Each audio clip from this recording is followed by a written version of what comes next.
今ですどこにいるかっていうと、台湾の台北から、台中に向かうところです。台中ね。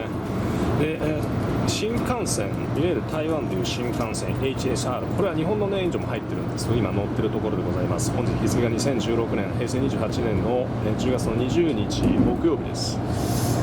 で光みたいな感じでちょっとね早いやつなんですけどね、これで1時間ぐらいで台中まで着きます。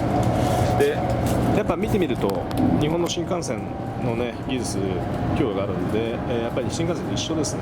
この片側2でもう2つ半、例えば欧州なんか行った時にいろんなね ICE とか TGV とか、ユーロスターとかいろいろ乗りましたけど、やっぱちょっと違いますね。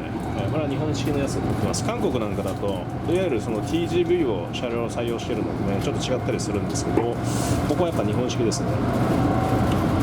なかなか快適です。でここ見ていただくと三菱電機となってるので日本のやつが入ってるんですね。